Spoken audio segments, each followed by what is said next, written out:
This is John Slater and Herb Glasgow, and we're here at Woodley Park at the beautiful Japanese garden. And we're here to talk to our 2013 honoree with the California Caribbean Chamber of Commerce, Miss Elga Sharp. So Elga, tell me a little bit about what you're doing right now. I am now the Vice President, International Relations for the Special Olympics World Games. It will be held here in Los Angeles in 2015. I'm also the Chief of Protocol for the Games. Well, thank you very much. Elga, could you tell us a little something about your community service? Well, I have served the city of Los Angeles for the past 12 years as Chief of Protocol, and in that position I was the main liaison between the mayor and the diplomatic corps here. We have 100 countries represented in Los Angeles, and that function I would visit many community events, I would attend many receptions, dinners, and also interact with the communities. And what other place to be doing that than in Los Angeles, where we have such a diverse community. We have over 200 countries represented here, 135 languages are spoken, and I really enjoyed doing that, and it has given me great pride to represent the mayor over the past 12 years. I've worked for 3 mayors, and I recently retired as the Chief of Protocol of the city, but I'm still very much involved with all the communities because I'm now the Vice President for International Relations and the Chief of Protocol for the upcoming Special Olympics World Games in 2015.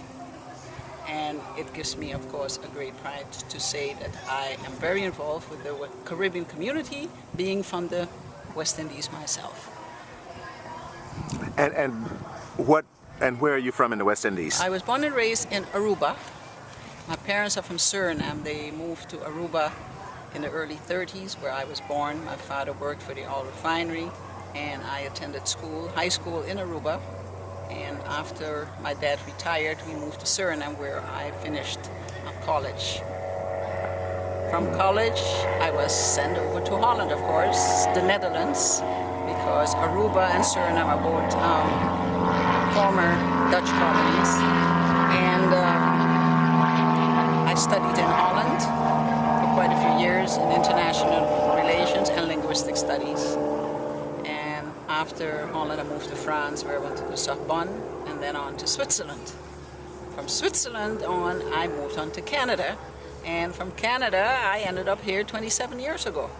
That's my life in a nutshell. And we're glad to have you here too, by the way. Thank you. I'm really honored, and I'm very proud to be part of this great event. Both Margaret and Lloyd have asked me for a couple of years to attend, and I was always overseas traveling with the mayor, either in Asia or in Latin America or Europe around this time of year. So I am really, really happy that I can be part of this and being honored, and I thank the board of the Caribbean Chamber of Commerce, for honoring me this year, and I wish them continued success, and I will do anything possible to help promote Caribbean businesses here in Los Angeles. You know, the Special Olympics, I do believe, are quite fortunate to have you involved. Could you tell us a little something about what you're doing there and what's actually happening with the Special Olympics, and maybe even how the rest of us could assist you and of course do something good for the Special Olympics? Well, of course, I will approach everybody I know in this city, because the Special Olympics will host over 7,000 athletes with 3,000 coaches, 6,000 family members from 170 countries.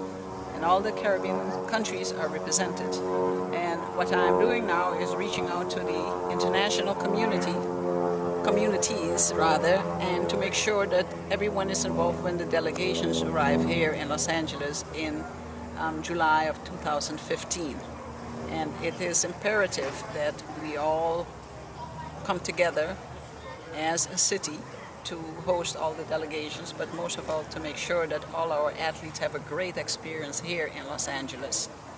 And especially with all the Caribbean islands represented, that will give us a lot of pride and a lot of work to do, because we need to be great hosts for our own people, but for everybody else. So that's my job now, and to make sure that we raise enough funds, needless to say, because it costs money to have these great events here in this city.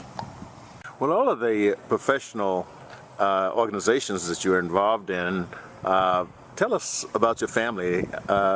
Do you get family time? Well, of course. I'm married. Been married for 33 years to the love of my life. I met him in Winnipeg, Manitoba. He's a musician, and we met at a dinner party.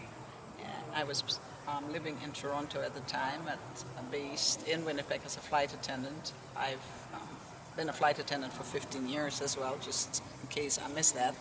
And we met, and the rest is history. After we discovered that we were born on the same day, we have the same birthday. So we moved from Toronto, Canada, to Los Angeles, and we've been here for 27 years, and we have a 22-year-old son who just graduated from Stanford, majored in civil engineering, and he is the apple of our eye. Do I say that right? So, and our pride and joy. And I'm an only child, so raising an only child, a son, is quite something. I can see now what my parents went through, raising me. But living here in America, no family, was quite a challenge. But at the same time, it's so great to see that you can do it with the grace of God, and with faith, and with the support of great friends here. Of course, he considers himself part Caribbean and part American, because mommy is from the West Indies, and there are some serious West Indian rules in the household raising him. So having said that, I hope he will carry on the Caribbean upbringing and tradition that we all are proud of. But he's also half American. He was born and raised here, and what can I say? We'll continue keeping an eye on him, and hopefully he continue as a great citizen, and spread the word about diversity and how to be a decent human being. And we're very proud of him. Congratulations, and Thank you. You should be proud of him, and I'm certain he's going to do exactly as you are wishing. But he is also a varsity athlete. He's a high jumper. He's been a high jumper since high school and then also in college, and he is now training, hopefully, to go to the 2016 Olympics in Rio. That's his hope, to do that. Fantastic. I'm certain he's going to make it. Tell us a little about your local business involvement, and maybe even as it relates to the California Caribbean Chamber of Commerce and some of the things that the Chamber could do to promote itself or to expand itself and so forth. So as Chief of Protocol for the City of Los Angeles, my job was to really attract a lot of foreign dignitaries to Los Angeles, not just for the sake of coming to Los Angeles, Hollywood, but also for business purposes. And they will always call me first as the Chief of Protocol. All the consulates would contact me and saying, hey, my minister is coming, my president is coming with the delegations. The last one we had was the Crown Prince of Belgium. He was here in Los Angeles in June. He is now the King of Belgium, and he had 400 businessmen with him.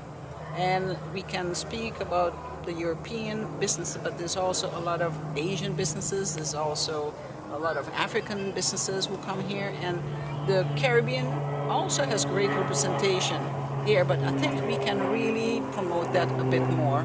And through the social media and all the digital stuff that's going on, that we can really attract more businesses here for the Caribbean. And we may want to promote the Caribbean Chamber of Commerce to the rest of the country, so that people can come here to Los Angeles, or let the Chamber of Commerce help them out a lot to match them with local businesses, because California is the place for business. We do so much business here with the rest of the world, and we should not miss out on the opportunity to connect our Caribbean partners to our local businesses. And continuing our conversation about the California Caribbean Chamber of Commerce and other business involvement, what are some of the other things you could see as a real benefit for both of those organizations? You know what I really would like to see happen here, that some of the ministers from all the different Caribbean countries come here, the Minister of Commerce or Business Development or whatever it's called, or even the Prime Ministers, to visit Los Angeles as a delegation. You know, all the, let's say 12, 13, 15 countries come together as a delegation, visit California, come to Los Angeles, meet with the Chamber of Commerce, meet with the Los Angeles Economic Development Corporation, meet with the mayor, meet with the business team, meet with the governor, and see what all the opportunities are here in California for all the Caribbean islands. That would be a fabulous idea. I used to do that when I was at the city, to really encourage different countries to send their heads of state or their Minister of Commerce to come to Los Angeles, and they would show up in droves, and we would arrange and assist with all the meetings, and I'll personally help with that planning if anyone is interested, because I think we're losing out. We as a Caribbean area, we're losing out on a lot of opportunities here in California, and we're very creative. We know how to package ourselves, and I think this is the place for the Caribbean to focus on now, for a change. Come to California, and we're happy to welcome you. And the Chamber of Commerce, the Caribbean Chamber of Commerce, can be very instrumental in doing that. And I know that we have enough members in this organization who would really encourage that and be part of that great opportunity. On behalf of the California Caribbean Chamber of Commerce, Herb and I would like to thank you so very much for your time and for being here and for this interview. And is there any parting words that you would like to share with the audience before you go?